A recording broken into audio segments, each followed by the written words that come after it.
एक फक्त उद्याची बैठक होतीये जी बैठक उद्या आयोजित केलेली आहे प्रदेश कार्यकारिणीच्या संदर्भात. प्रदेश राष्ट्रवादी काँग्रेस पक्षाचे अध्यक्ष माजी मंत्री सन्माननीय आमदार जयंत पाटील साहेबांच्या प्रमुख उपस्थितीमध्ये नेतृत्वामध्ये राष्ट्रवादीच्या सर्व जिल्हाध्यक्ष कार्याध्यक्ष जिल्हा निरीक्षकांची बैठक उद्या प्रदेश कार्यालयामध्ये आयोजित करण्यात आलेली आहे आणि या बैठकीच्या माध्यमातून राज्यस्तरामध्ये जो आमचा पक्ष आहे त्याचा आम्ही आढावा घेणार आहोत. आगामी काळामध्ये लोकसभेच्या निवडणुकी असतील त्याच्या संदर्भातली बूथ बांधणी असेल, जिल्ह्यामध्ये काही वेगळी समीकरणं निर्माण झाली असेल त्याच्या संदर्भातली काही लोकांच्या एकंदरीतच कामाची आखणी असेल, या सर्व गोष्टीवर सकारात्मक चर्चा होणार. येणाऱ्या काळामध्ये पक्षाची दिशा ही जयंत पाटील साहेब ठरवतील. उद्या शरद पवार सर हिंदी में जानना चाहते हैं जिस तरीके से कल भीड़ में सभा देते नजर आए कैसे भीड़ की सभा का नाम उत्तरदायित्व सभा ऐसा रखा गया था, लेकिन पूरी सभा हमने कल देखी. सभा के अंदर नेताओं के भाषण भी सुने और सारे नेता जवाब दे रहे थे. वास्तविक हमने उनसे पूछा भी नहीं कि आपने ये इतना बड़ा कदम क्यों उठाया, लेकिन पवार साहब पूरे महाराष्ट्र में घूम रहे हैं. पवार साहब के संदर्भ में भूमिका उन्होंने अपनी भूमिका पॉलिटिकल भूमिका रखी है और जो नेता 2 जुलाई को शपथ ग्रहण कर चुके हैं उनको उनका मन शायद उनको खा रहा होगा या उनके अंतर्मन की आवाज आ रही होगी और इसलिए जनता में अपनी भूमिका को जस्टिफाई करने के माध्यम से बार बार वो उत्तर दे रहे हैं. सर अजीत पवार कहते हैं कि परमानेंट शत्रु और दोस्त कोई राजनीति में नहीं होता और महाराष्ट्र की जनता के लिए मैंने ये कदम उठाया है. एक तरीके से बार बार स्पष्टीकरण दे रहे हैं और जनता के बीच जा रहे हैं. अपनी भूमिका अगर करेक्ट है, अपनी भूमिका सच्ची है तो किसी को स्पष्टीकरण देने की आवश्यकता नहीं पहुंचती. अपने चचा के नेतृत्व में उन्होंने राजनीति सीखी.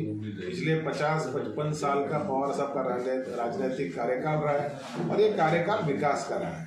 ये कार्यकाल सर्वसमावेशक रहा है. ये कार्यकाल धर्मनिरपेक्षता का रहा है. ये कार्यकाल कृषि उद्योग का रहा है.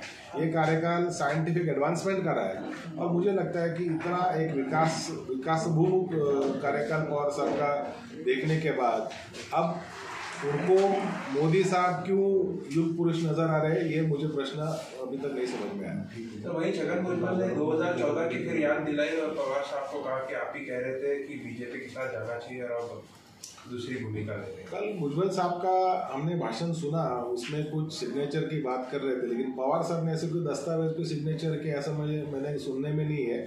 शायद कुछ विधायकों की इच्छा हुई होगी कि हमको सत्ता के साथ रहना है, लेकिन वो इच्छा पार्टी प्रमुख शरद चंद्र पवार साहब की कभी नहीं थी, ना है और ना ही रहेगी. सर कल एक मीटिंग होने वाली इम्पोर्टेंट आपके एनसीपी की, तो क्या उसमें रहेगा और आगे फ्यूचर? प्रदेश राष्ट्रवादी कांग्रेस पार्टी के अध्यक्ष जयंत पाटिल साहब ने कल हमारे सारे जिला अध्यक्ष कार्याध्यक्ष सारे जिले के ऑब्जर्वर्स इनको बुलाया है. आने वाले समय में एनसीपी की दिशा किस प्रकार से होगी, लोकसभा चुनाव को लेकर किस प्रकार से होगी, विधानसभा चुनाव को लेकर किस प्रकार से होगी, जो लोग हमको छोड़ के कहीं और जाके बसे वो उनकी जगह पे नए लोगों को नई नियुक्ति कब होगी, ये सब चीज़ों पे सकारात्मक चर्चा करने के लिए जयंत पाटिल साहब ने कल बुलाई है मीटिंग और इसके माध्यम से आने वाली रणनीति तय होगी. Thank you sir.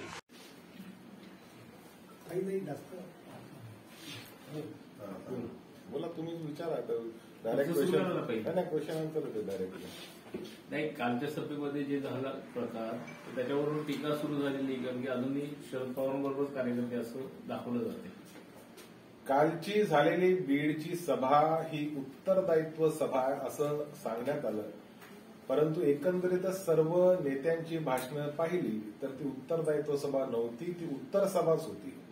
राज्यातल्या प्रत्येक जिल्ह्यामध्ये आता सर्वच कार्यकर्ते विचारू लागलेले आहेत की असा निर्णय तुम्ही 2 जुलैला का केला, तर त्याचे उत्तर देण्यासाठी ह्या सभा होत आहेत असंच कालच्या सभेच्या नंतर आम्हाला समजलं. पहिल्या दिवशी विठ्ठल झाला, आता ते विठ्ठल रुसला असं वाटतं या ठिकाणी, कारण शरद पवार साहेबांकडे जाऊन विठ्ठला सांभाळा म्हणायचे, आता तेच आता टीका करतात.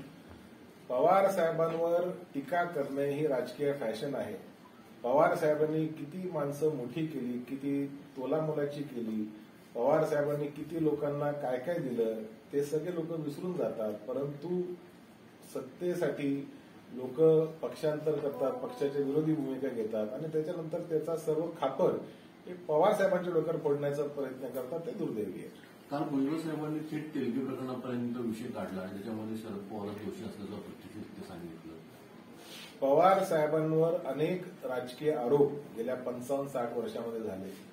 बैलगाडी भरून, ट्रक गाडी भरून आम्ही पुरावे देऊ असंही याच्या आधी म्हणण्यात आलं, परंतु एक चिठ्ठीचाही पुरावा अजूनपर्यंत पवार साहेबांच्या संदर्भात देऊ शकले नाही. कारण पवार साहेबांना पॉलिटिकली टार्गेट करणं ही त्या काळातही फॅशन होती, आजही फॅशन आहे. कारण कालही पवार साहेब रेलेव्हंट होते, आजही रेलेव्हंट आहेत आणि उद्याही रेलेव्हंट असणार आहे. शरद पवार यांच्या जी एकंदरीत खेळी आहे, एकीकडे अर्धे नेते सरकारमध्ये आहे, अर्धे नेते बाहेर आहे.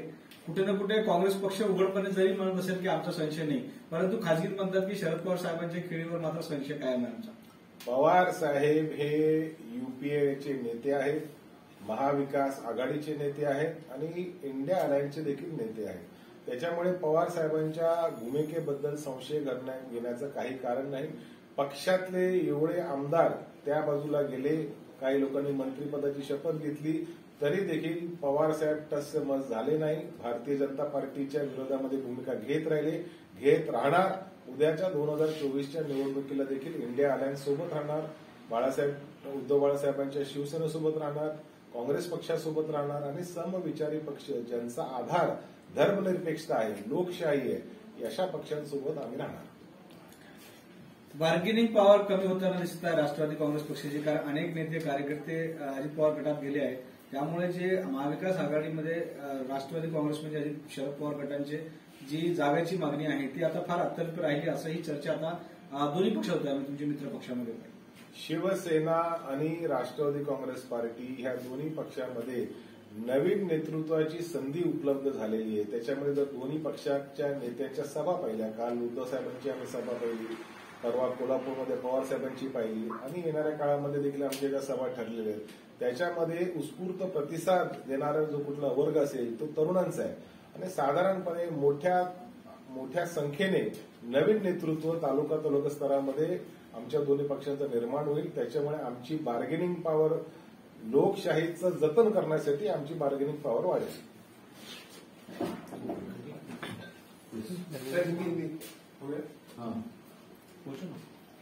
तर कल भीड़ में सभा हुई, उत्तर नहीं सभा बोला गया था, लेकिन एक उद्याची बैठक होतीये,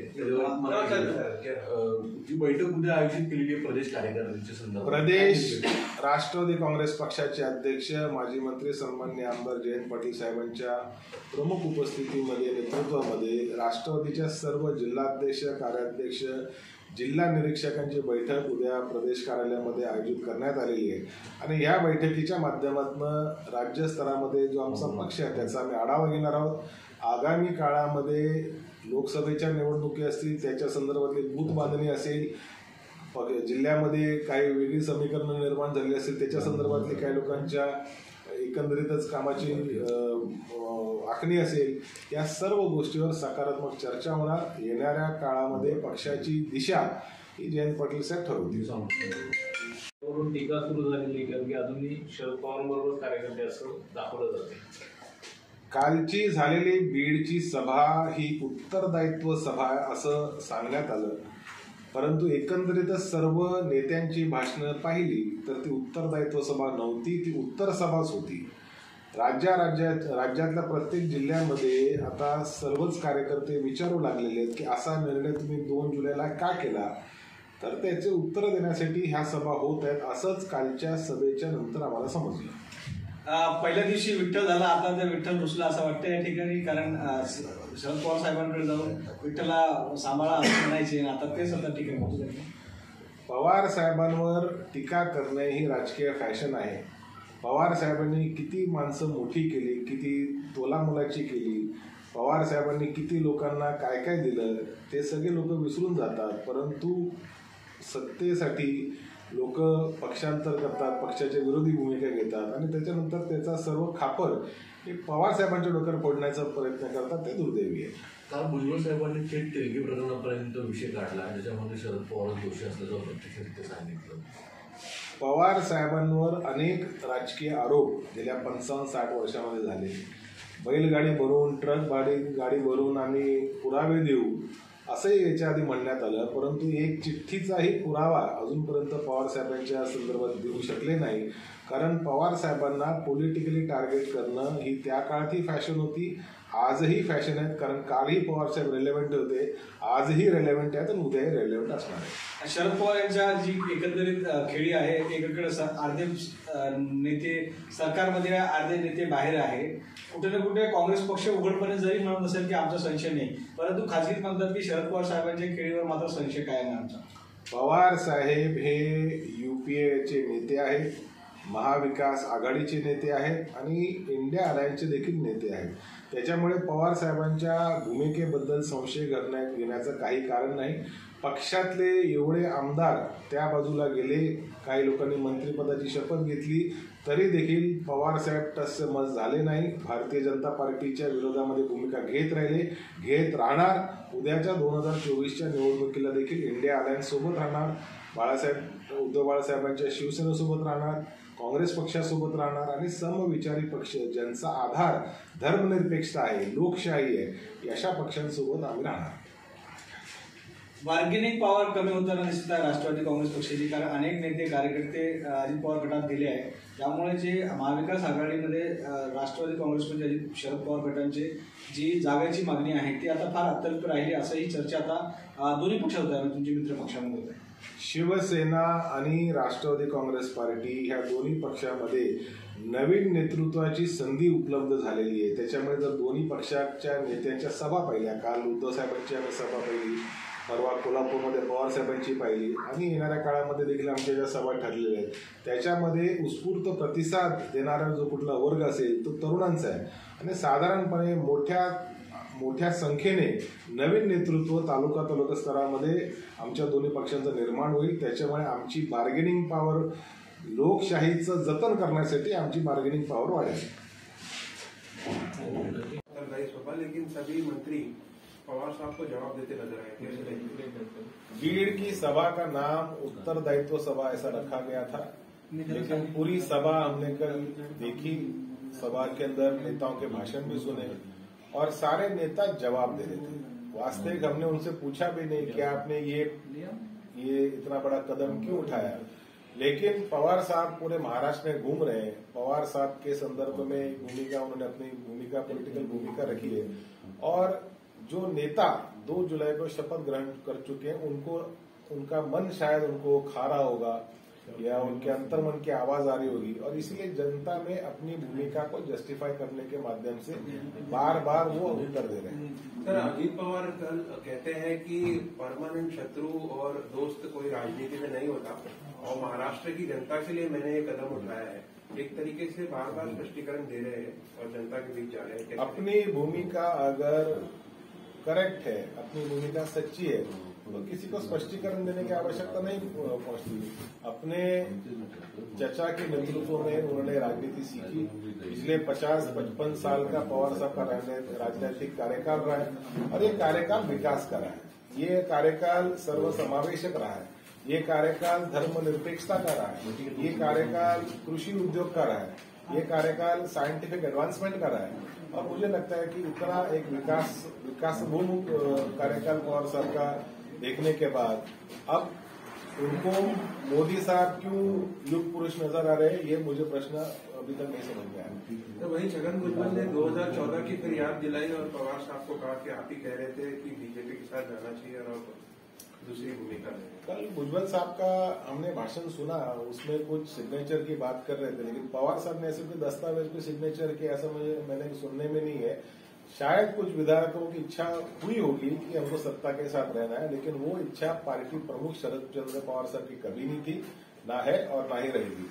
सर, कल एक मीटिंग होने वाली इम्पोर्टेंट आपके एनसीपी की, तो क्या उसमें रहेगा और आगे फ्यूचर? प्रदेश राष्ट्रवादी कांग्रेस पार्टी के अध्यक्ष जयंत पाटिल साहब ने कल हमारे सारे जिला अध्यक्ष, कार्याध्यक्ष, सारे जिले के ऑब्जर्वर्स उनको बुलाया है.